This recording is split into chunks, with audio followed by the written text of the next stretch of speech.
Қайырлы күн, құрметті көрермен, сіздермен бірге журналист Жазира Байдалы. Бүгінгі менің қонағым Тамыз Education компаниясының бас директоры және құрылтайшысы Мұрат Сыздықұлы Омаров. Мұрат мырза, студияға қош келдіңіз. Сіз құрылыс саласында, білім саласында үлкен тәжірибеге ие азаматсыз. Сондықтан да бүгін жалпы өмірлік даналығыңызбен бөліссеңіз, білім саласына қалай келдіңіз, сол туралы бізге айтып берсеңіз. Мен көп балалы семьядамын. Біздің Нарынқол ауданында Қайнар деген ауылдан, сол ауылдан шыққанбыз. Әкем соғысқа қатысқан, соғыс мүгедек еді. Сол семьяда 7 бала бар. Мен 6-шы бала едім. 6-шы баламын. Содан жаңағы біздің ең үлкен әкеміз Алматыда пединститутта оқытты. Сосын әке-шешем айтып, осы Мұратты сол жылы 61-ші жылы Алматыда 9-шы мектеп-интернат ашылды. Сол мектеп-интернатта жаңағы соғысқа қатысқан соғыс ардагерлерінің, соғыс мүгедектерінің балаларын оқытуға болады деген ұстам болды да, сонымен мені осы 9-шы мектеп-интернатқа алып келіп оқытты. 8-ші класста оқып жүрген кезде әкем сол соғыстан алған жарақаттарының әсерінен 47 жасында өте ерте қайтыс болды. Анам сол ауылда жұмыс істеді. Жаңа менің алдымдағы 2 әпкем, 1 ағам студент болатын. Соның кейін мен де ауылдағы біздің туыстар енді 3-еуі оқып отыр. Ең үлкен ағамыз студент, ең үлкен әпкеміз ол күйеуге тиіп кеткен, басқа жақта тұрады. Інім кішкентай, менен 5 жас кіші, Бекмұрат деген. Енді сен ауылдағы жұмысқа ыңғайлысың, соны осында қалып жұмыс істе деп айтты да, мен айттым, оны анаммен сөйлесіңіздер деп туыстарыма айттым. Сосын олар келіп, мамама, анам Нұрила деген өте керемет жақсы кісі, қайналары ғой, сөйтіп айтып, енді жеңге мынау жаңағы аға болса кетіп қалды, мына үйде ана 3-еуі студент Алматыда, ана кішкентай Бекмұрат қана қалды екеуміз. Онда Мұрат осында қалдырып жұмыс істесе, анау мынау осы шаруаға жақсы өз, анау мынау деп айтып еді. Анам ренжіп оларға, сендер не, мен 10 жыл Алматыда оқыған баламды енді кеп колхозда жұмыс істетем бе? Ертең ел айтпай ма, мына Нұрилаға не болды, ана 10 жыл оқыған баласын колхозға алып кеп жұмысқа салып қойды дейді. Сөйлемеңдер, барысында баратта оқы деп. Сонымен мен институтқа тапсырғам. Ол кезде біздің политехникалық институтта жаңа факультет ашылған. Автоматика деген, автоматизированный система управления деген жаңа мамандық. Енді ол кезде жаңа компьютерлер шығып жатты. Үлкен жаңа соған мамандықты таңдап, соған тапсырып едім. 12 бала алдымда конкурстан өтпей қалдым. Бізде ол кезде 3 сабақ қой, 3 сабақтан санайды. Менде математика письменный 5 болды, устный 3 болды, физикадан 4 болды да, қазақ тілін жаңағы диктант жазғам, сол оның бағасы саналмайтын. Сол 12 бал болды да, содан мен өтпей қалдым. Өтпей қалғасын, енді болды деп документ алуға келсем, айтады, жоқ, біз 12 бал алғандарды, бізде ол кезде Советтер одағы жаңағы не бойынша квота бар, жаңағы Қазақстанға бөлінген Ташкентте, Горкийде, Новосибирскіде, Томскіде, Омскіде 5 қалада 5 әртүрлі вуз бар. Соған барып оқуыңа болады. Өйткені балың саған 12 бал жетіп тұр деп. Соның кейін, соның ішінен қарасам, сол Новосибирскідегі оқу жаңағы құрылыс мамандығына келеді екен. Менің ең үлкен ағам сол мына политехтің құрылыс жағын бітірген, екінші ағам да оқып жатты, бірақ ТГБ сантехника, теплоснабжение жағын. Соның кейін құрылысшы болайын онда деп, сол Новосибирскіге барып, 5 жыл Новосибирскіде сол құрылыс институтын бітіріп, диплом алып, келіп осы Қазақстанда жұмыс істедім. Сол жаңағы мастерден бастап үлкен компания акционерлік қоғам Алматы облысы Жасстрой деген соның бас директоры болдым, құрылтайшысы болдым, 88% акциям болды. Бірақ енді ол кезде жаңа рынок дейді ғой, сол ашылып сондай болып жатқан заман 96 жылы біз осы Алматы қаласында құрылысшы болғасын бізде Асқар Алтынбекович Кулебаев деген үлкен кісі, ол кезде Министерство строительства бар, сол кісі бір типография салдырды. Реконструкция жасап типография салдырды, оның оборудованиясын бәрін түрік компаниясы алып келді да. Солардың ішінде осы білім саласында жұмыс істеген бір түрік кісі болды. Сол кісі жаңағы идея беріп, жаңағы бізге ол бүкіл дүние жүзінде бұрын ешқайда шығып көрмегенбіз ғой, дүниені білмейміз. Айтады, барлық мемлекеттерде жаңағы білім саласын тек қана үкіметтік емес, жекеменшікте бар. И әр елде 15-тен 30%, 40%-қа шейін жаңағы жекеменшік мектептерде балалар сабақ оқиды. Сендер жекеменшік мектеп ашыңдар деп сондай ұсыныс бергесін. Жаңағы Дәурен деген шек бар, Қопынбаев. Сол Әділет деген жігіт бар, Төкен деген менің партнерім бар.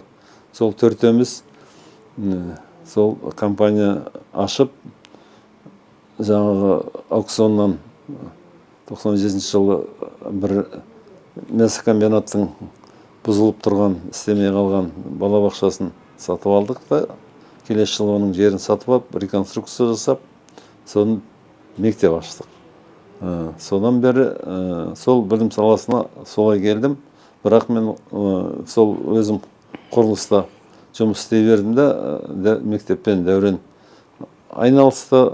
10 жылдың ішінде 500 балаға дейін өсті. Бірақ көп проблема болды оның. Мектептің развитиесі бар, жаңағы оборудование жаңадан алу керек, жаңағы качественный жақсы ремонт жасау керек. Сөзіңіз аузыңызда, Мұрат мырза. Мен сіздің жаңа өз аузыңыздан биографияңызды тыңдап шықтым да. Новосибирсктен келгеннен кейін компанияға орналаса алдыңыз, таныссыз.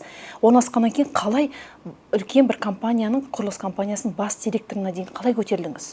Бұл осындай жолды жүріп өтуге сізге қанша жыл кетті? Институт бітіргеннен кейін мен бір жыл әскерде болдым. Сон 77 жылға келіп, жаңағы Алматы ауыр құрылыс деген компанияға мастер болып, ең төменгі сатымен жұмысқа кірдім. Бірақ мен институтта өте жақсы оқыдым. Соның кейін мен келгенде енді жаңағы біздің Терестегі сол ПМК-да жұмыс істейтіндердің көбісі басқа ұлттың адамдар етті. Сен бізге қалай келдің? Бізде ондайларды біз 3 айдан артық ұстамаймыз. Сен басқа жағыңды іздей бер деп сондай дейін айтқан болатын. Бірақ мен өзімнің намысым бар, тырысып, жаңағы берілген жұмысты, мастердің жұмысын өте жақсы істеп, бізде жаңағы геодезия деген құрылыста өте керек саласы да, оны білу керек. Бізде институттан мен оны өте жақсы оқыдым да, жаңағы приборлар, нивелер, теодолит деген приборларды өте жақсы білдім да. Кейін осы құрылыс саласында жұмыс істегенде бізде геодезиясы бүкіл жаңағы ПМК дейді, жаңағы соған бірақ адам оның қолы уақытында жетпейді. Оның кейін кәрі адам, ол кісіде соғысқа қатысқан, жиі ауырып қалады. Сол кезде қиналып қалады да бәрі. Мен ол жұмысты өзім білетін болғаннан кейін мен өзім сондай жұмыстарды істедім. Онан кейін енді намыс қой. Ол намысқа тырысып, жаңағы мастерлердің ішінде мен бірінші болуым керек. Сол кезде мен келесі статусқа, прорабқа көтереді деп солай жұмыс істедім. Сол үшін келесі статус прораб болдым. 2 жыл прорабтан кейін начальник участка дейді, жаңағы участканы басқардым. Онан кейін жаңағы сол біздің участок, жаңағы бүкіл ПМК-ның, мен басқарған участок, бүкіл ПМК-ның 3-2 объем жұмысын жасайтында сондай мықты болды. Нәтижелі жұмыс істедіңіз. Онан кейін бізде жаңағы ол біздің үстімізден қарайтын еще ПМК-дан трес болды. Сол тресте өңгей жаңағы мықты адамдар отырды. Олардың көбісі де жаңағы қазақтарды онша жақтырмайтын адамдар болатын. Соның кейін олар әрбір жиналыс сайын маған тиісуге дайын етті. Сондай сұрақтар дайындайтын. Мен енді олардың ондайын білгеннен кейін өзім тырысып жұмыстан кейін қалып жаңағы басқа литератураны көтеріп жаңағы оқып намысқа тырысып солардан алдында бірдеңені білмей қалсам болмайды деп сөйтіп солардың сұрақтарының бәріне жауап беріп сөйтіп жүргеннен кейін басшылар да көрді. Соның кейін мен сол ПМК-ның бастығы болдым. 1-2 жылдың ішінде ең үлкені, ең жақсы жұмыс істейтін біздің ПМК болды. Содан кейін уже егемендік алдық. Оның кейін ондай уже қазақтарға қарым-қатынас уже совсем бөлек болды. Ешкім өйтіп жаңағы бізді төмендете алмады. Содан сол акционерлік қоғамның басшысы болдым да 10 жыл соны басқардым. Соның ішінде өзім жаңағы акциялар алдым. Сол біз акционер еттік та 93 жылы. Содан солай құрылыста солай болдым. Ал енді жаңағы оның сол құрылыста істеп жүрген кезде жаңағы Дәуремен басқа жаңағы 4 жігітпен мектеп ашып қойғанбыз. Ол мектеп енді ақырын істеп жатты, бірақ көп проблемалар болды. Өйткені жазда мұғалімдерге 56 күн отпуск, оларға көп ақша төлеу керек. Жаңағы жиналған ақша жетпейді. Соны маған келеді, көмектес, мұғалімдерді отпускіге жіберу керек, осынша жетпей жатыр деп. Мен оған көмектесем, жазда ремонт жасап беру керек мектепке, соған көмектесем. Сөйтіп жүрдік та, енді анау жаңағы айттым ғой, сондай қиындықтар болды да құрылыста. Жаңағы кредиттермен, анау-мынаумен. Соның кейін мен ойладым, осы құрылыста бір жағы сол кезде коррупция өте қатты дамыды. Көбінесе сол үкіметтің тапсырмасымен жұмыс істедік. Мектептер салдық, балабақша, басқа да ғимараттар. Сметалық баға дейді, жаңағы сол құрылыстың жаңағы тендерден жеңіп алған бағадан басында 10% еді, оны 15-20, Атырау облысында 30%-ке шейін көтерді. Жаңағы пәре ретінде қайтарып беру керек. Олармен жұмыс істесең, мен сол кезде әкімдерге де басқаларға да түсіндіре алмадым. Ол құрылыста ондай жаңағы откат дейміз ғой, ондай беру мүмкін емес. Өйткені енді мектеп салсаң 200 терезесі болу керек болса, оның қалай жүзін орнатамыз? Жүзін салып, жүзін қайтып салмайсың. Осынша класс болатын болса, оның жартысын салып, қалай жартысын салмайсың. Сондықтан ондай процентке жұмыс істей алмаймыз деп түсіндіріп, басқалар беріп атыр ғой, анау-мынау. Беріп, басқалар берсе сапасыз құрылыс салады, жаман материал алады, басқа біреулерге жұмыс істеді, олардың ақшасын төлемейді.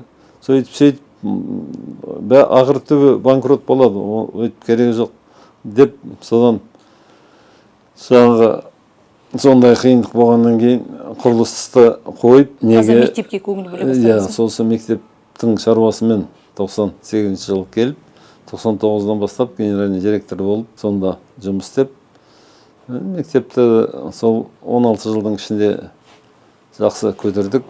Жаңағы 500 баладан 300 бала қазір, одан басқа жаңағы 2 балабақша, онда 400-дей бала бар предшколасымен. Жаңағы бізде кезінде жаңағы аукционнан сатып алған кішкентай здания бар еді, оның площади 2000. Қазіргі күнде бізде 54.000 квадратный шаршы метр зданиялар бар. 6 мектептің ғимараты бар, 2 спорт комплекс бар, жаңағы баскетбольный залымыз бар, қанша даладағы тренировочный нелер бар.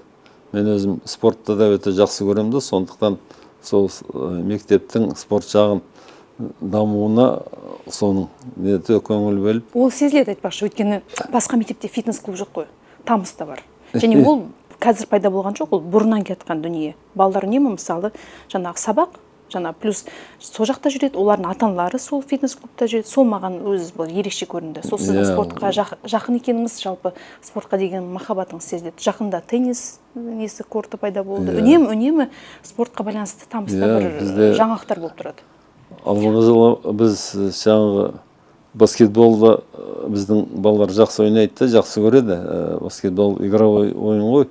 Жаңағы балалар жақсы дамытады, бойларын өсіреді, жаңағы реакциясы басқасын.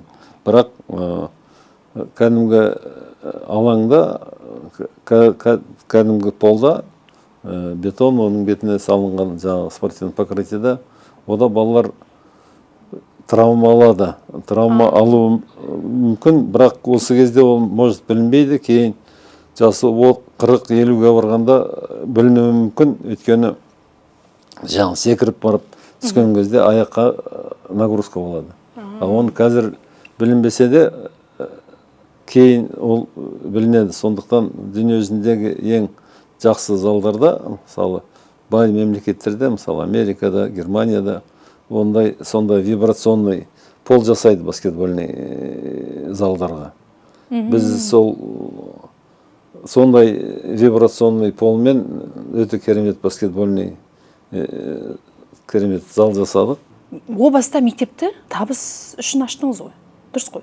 Кәсіпкерлік, табыс дегенде кәсіпкерлік көзқарас танытып, осындай жеке меншік мектеп салуға келістіңіз ғой.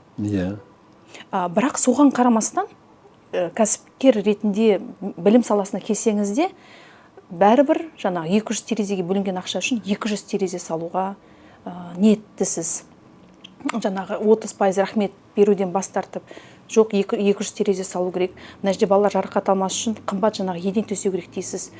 Көп кәсіпкер былай айтады, егер мен сапа, әлеуметтік жауапкершілік жағына кетіп қалсам, ол міндетті түрде табыс жағына әсер етеді. Қалай сіз бір уақытта кәсіпкерлік көзқараспен әлеуметтік жауапкершілік позицияны, балансын, үйлесімділігін ұстай білесіз? Мынау сапамен жаңағы табыс бірге жүру керек. Егер сапа болмаса, басында жаңа табыс аз болса да, жақсы ғимараттар салып, жақсы оборудование алып, жақсы мұғалімдер тауып, оларға жақсы зарплат төлеп, жаңа мектептің имиджін жақсылап көтеріп алсаң, біз мысалы осы бизнес бастағалы мектептен бір 10 шақты жыл жаңағы акционерлерге жаңағы ақша бергенбіз жоқ. Өзімді алған жоқпын. Өйткені оның бәрін керек, развитие керек. Біз мынаны істемесек, біз халық баламыз. Біз мынаны істемесек, бізден озып кетеді. Сондықтан сол ақшаларды бәрін тапқан, табыстың бәрін қайтадан соны құйып, айтып отырмын ғой, бізде мысалы 3000 шаршы метр квадратный жаңа мектептен бастағанбыз, енді қазір 54.000 шаршы метр уже қанша 15 рездей өстік. Оның бәріне ақша керек болды. Оның бәрі аспаннан түспейді ғой. Оның бәрін істеу үшін жаңа қаншама кредит алдық, соның бәрін салдық. Соның арқасында қазір дамып алғасын, соңғы мысалы 4-5 жылда акционерлер уже дивиденд ала бастады. Олардың да көңілі тоқ, жаңағы бәрі дұрыс. Сондықтан алдымен бизнесті жаңағы дамытып алу керек. Жаңағы сол мектептерді салып, сапасын бәрін жасап алғаннан кейін ғана сол жаңағы қаншама кредит алсақ та, оның бәрін біз дер кезінде, мен өзім өткенде бір мен банкінің нелер тексереді да, біз кредит алған сайын. Сонда кредитная история дейді. Соны қарап отырып, біздің мына Тамыз компаниясы соңғы бір 10 жылдың ішінде 100 бәленшебай кредит алыптық. Енді ол жаңағы бір кредитный линия ашасың, мысалы 3 миллиардқа. Оны бір жылдың ішінде оны бөліп, мысалы 15-20 рез аласың, соның бәрін сөйтіп санайды. Сонда бірде-бір күн просрочка болған жоқ, что біз бір күнде кешіктірмей төледік. Одан кейін жаңағы сол нені финансты дұрыс білгесін, экономиканы жақсы білгесін. Бізде сол мен генеральный директор болып келгелі бері бірде-бір күн, бірде-бір жеті жұмысшылардың, біздің мұғалімдердің зарплатасын, отпускын ойын кешіктірмей беріп отырмыз. Қалай қарапайым мастер болып, құрылыс компаниясына кірген адам финансты, қаржыны шемішкеге шығады? Не, менің әкем бухгалтер болды. Әкеңіз бухгалтер ма? Әкем бухгалтер. Содан 4-ші класстан кейін жаңа қырқым бізде қойғырқады. Сол қырқымда жүн тасимыз. Сон қанша килограмм жүн өткізесің, сол бойынша еңбек ақы төлену керек. Бізде көбінесе балалар қашқақтайды. Мысалы, жүн қорқатын 3 адамдыкін ғана жүн тасиды да, арасында отырады, демалады, өтеді-бүйтеді. Мен оны жаңағы учетчик дейді сол кезде колхозда. Не дейді? Учетчик дейді. Санақшы. Санақшы. Сол санақшыдан енді әкем бухгалтер болғаннан кейін ол менің сұрағыма жауап береді, біліп алдым. Қанша килограмм жүн өткізсе, мысалы бір бала, соған қанша ақша төлейтін. Сондықтан мен мысалы басқа балалар 43-дан жүн тасса, мен 5-еуінен тасиын. Соның кейін жаңа расценкісін білем, соның кейін өзімнің еңбек ақымды сол 4-ші класты бітірген кезде уже біліп алдым. Соның кейін жаңағы зарплат еңбек ақы төлеген кезде дұрыс болмаса, жаңағы учетчикке барып, одан бухгалтерияға барып, сол кезде маған айтты, мынау қарғадай болып, одан үлкен кісілер де ондай сұрақтар қоймайды да, мен содан кейін тұрмақты отырдым, онда да гектарына қанша төленеді, оның бәрін біліп, сөйтіп. Кейін құрылыста 9-ші класстан кейін ауылда мектептің іргетасын салдық. Онда да бригадада қанша көпқа қанша төлейді, қанша тас алып келеді, оның бәрін жаңағы мастер прорабтардан біліп, соны біздің бригаданың зарплатасын санап, жаңағы аз төлеп қойған жаңағы үлкен бастықтарға барып, сол кезде сұрайды да, қайдан білесің деп. Мен сұрайым, маған интерес бар. Енді сөйтіп, сол бастан жаңағы ақша санап, бұны еңбекпен келетін, қалай келетін білгесін. Енді мынау біз кейін біздің мектебіміздің дамуында бір үлкен белес болды. Біз 2013 жылы 1240 балаға шейін өстік санымыз. Бірақ Қабылковада кішкентай жерде, кішкентай мектепте біз сыймадық. Өйткені ол жерде талай жұмыс істедік, бір этаж зданияларды, казница деген мекеме бар, сонымен расчет жасап, тексеріп, үстіне 2 этаж қосып, сол жерге қазақ бөлімшесін қосып сөйтіп неткеннің өзінде сыймайтын болдық та, басқа жақтан жер таптық, қазіргі тұрған жерден. Оны сатып алуға да келістік, бірақ қаржы жетпейді. Оған біздің өзіміз жұмыс істеп жатқасын, жер сатып алдық, өйттік беттік, оған банктерден алған кредитіміз бар. Ары қарай дамуға біз кішкене қиындық болды да, сол үшін біз инвестор іздедік, нені сатамыз деп, акциясын, жартысын ба, қаншасын. Сол 7-8 компаниямен жұмыс істедік, бәрі дұрыс болмады. Ең артында бір Қытайдың компаниясымен жұмыс істеп, 14-ші жылы теңгенің обвалы болды да, біз келіскен баға 15,5 миллион доллар еді, оны олар 8 миллионға түсірді, олардан отказ бердік. Сол кезде мына бізде бір таныс жігіттер кімді Марғұлан Сейсенбайдың мен таныстырып, сол кісінің арқасында олар жаңағы екі адам, екі өздерінің әйелі, жаңағы Марғұланның әйелі Сәуле, сосын жаңағы Есеневтің қызы Айжан екеуі акционер болып кірді. Солар жаңағы бізге, соларға біз 30% акциясын саттық компанияның. Сол ақшаға содан бізге дамуымызға өте жақсы көмектесті де. Енді ол кісілердің берген ақшасын олар баяғыда қайтарып алды. Енді ол бизнес қой. Дұрыс, иә. Бірақ ол кісілер бізге кезінде жақсы акционер болды. И қазірде Марғұлан Қалиевті мен өте сыйлаймын, ол өте мықты бизнесмен. Жаңағы оның кітаптарын да оқимын, жаңағы тележурналдарға, басқа жерде де берген сұхбаттарында қараймын. Бірақ шаруаны жақсы білетін, экономиканы жақсы білетін адам. Біз мысалы басқа кейбір компаниялар бізде сатып аламыз деген солармен 6 айда бір 3 жаңағы бүкіл керек құжаттардың сол 3-тен 1-ін ғана әрең қарап болады да, қаншама аппликация етеміз, керегі жоқ, қаншама қағазсыз запрашивать етеді. Сөйтіп көп уақытымыз жоғалтатынбыз. Марғұлан Қалиевтің сол кездегі жаңағы экономистері де, финансистері де, юристері де бәрі мықты болды да, бізді экономистері, финансистері буквально 2 жетте тексеріп болды.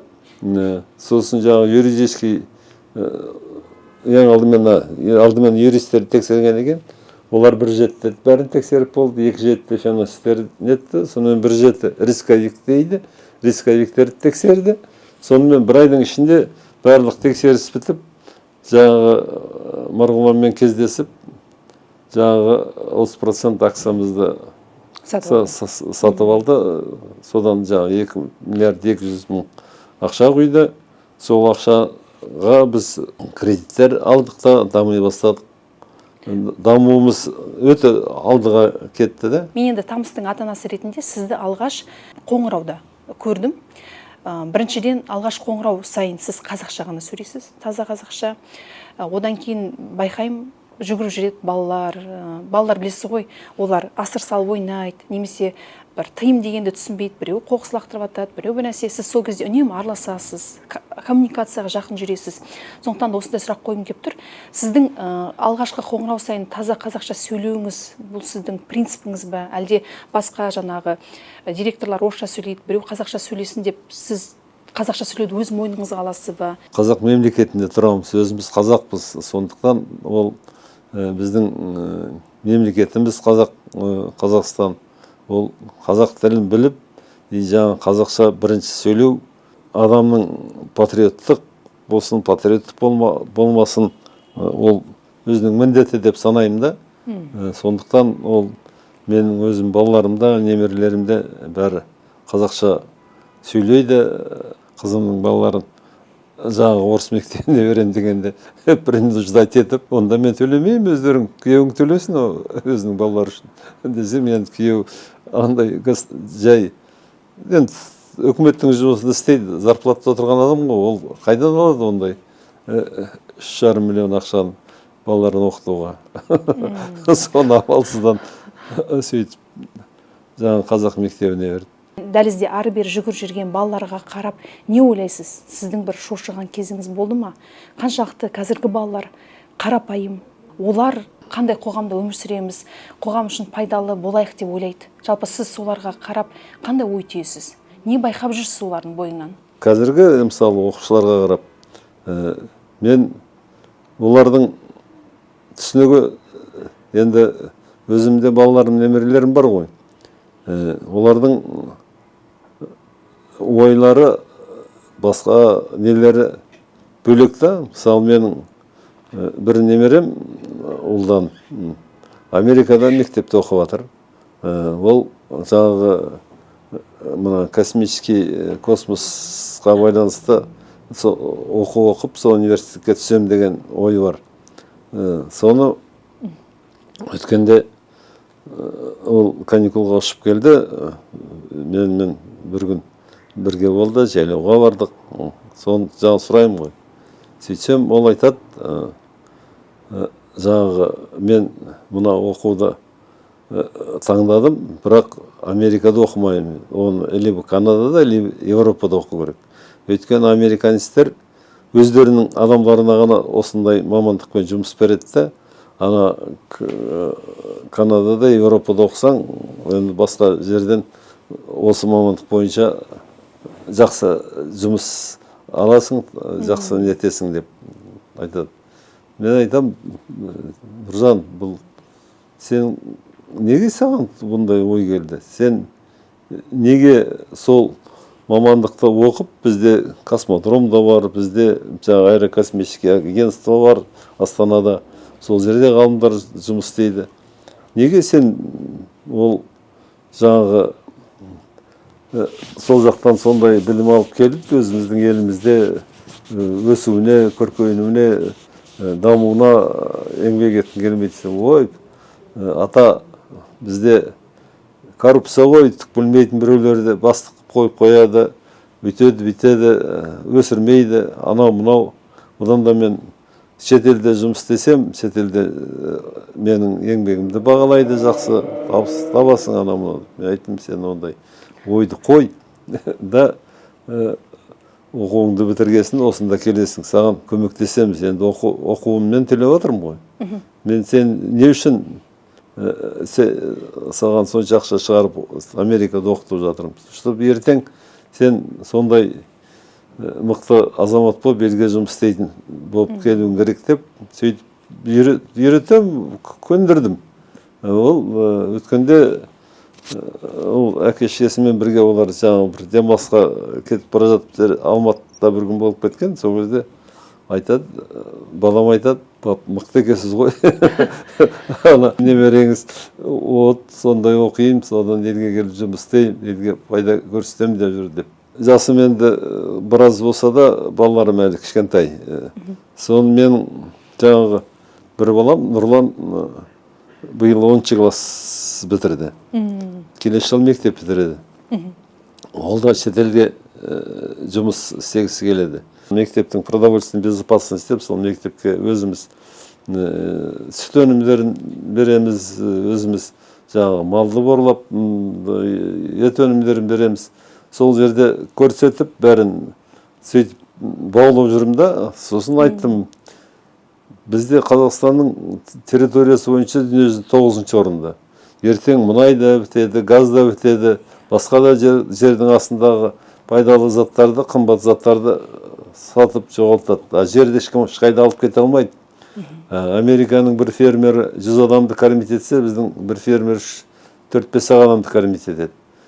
Производительность труда 20 есе кем, өйткені оларда технология бар, жаңа оборудование бар, бәрі бар. Сен онда сол сельхоз направлениені оқы, аграрийді. Мен сені финансировать етем. Канадада ма, Америкада сондай оқуды оқып келіп, осы елімізге келіп жұмыс істеуің керек. Айтады, мен ана сиыр мен қойдың артында жүрем бе деп, қайдағы жүрген.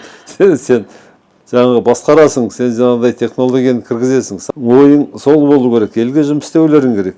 Сендер жастарсыңдар ғой. Көндірдім, қазір интереспен жаңағы оқып, жаңағы сол дайындалып жатыр. Демек, Тамыз Education мектебінде асханада ұсынылатын тағамдар, бұл сіздердің жеке меншік жаңағы ферманың өнімдері, дұрыс қой? Жаңа ауыл шаруашылығымен айналысып, хозяйство үлкен ашық қойғанбыз. Сол жерде 600 бас сиыр бар, соншама қой бар, жылқы бар. Сол сүт өнімдерін, сол жерде цех бар, сол жерден таза, экологиялық таза тамақта біздің балаларға алып келеміз. Сүт өнімдері, сүт, ірімшік, қаймақ, брынза, соның бәрін. И жаңағы 1,5-2-ге жетпеген жас малдарды сол жерде откорм жасаймыз да, соны 7 сайын сойып алып келеміз. Енді бізде бала көп, столовыйларымыз көп.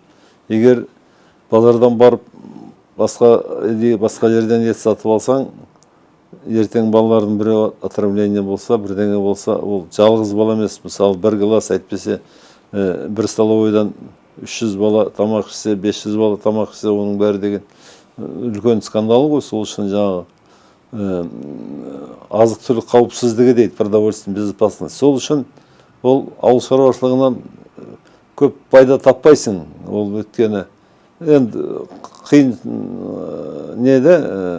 Қиын сала ма? Қиын сала. Оған ал енді біз әдейі жаңағындай азық-түлік қауіпсіздігі үшін сондай шаруашылықты ұстап отырмыз. Сол тырысамыз таза тамақ, таза жақсы өнім балаларға беруге. Бұрынғыдай емес, бұрын мысалы бір салат, бірінші первый жаңағы сұйық тамақ, екінші тамақ, содан кейін булочка бірдеңе беретінбіз. Қазір біздің соңғы 3-4 жылда на выбор кемінде 2 сұйық тамақ, первый, содан кейін гарнирден 5 түрі, қайсысын жейсің, күріш па, макарон ба, вермишель ма, картошка фри ма, анандай картошка ма. Онан кейін жаңағы котлет па, анау-мынау сондай. Да, ол бір жағы балалар подноспен келіп өзіне керегін таңдап жейді. Сол үшін бұрын отход өте көп болатын столовойдан. Қазір ол отход азайды, и балаларға да жақсы болды. Мен бұрын басқа сұхбаттарда мынадай дүниені естігем. Егер сен патриот болсаң, қатты патриот болсаң, бұл сенің табысыңа міндетті түрде кедергі келтіреді. Сен кәсіпкерлікке келген кезде тек кәсіпкер болуың керек. Патриоттығыңды екінші орынға сырып қой. Сол кезде сен мансап, кәсіпкер болсаң, көбірек табыс табасың.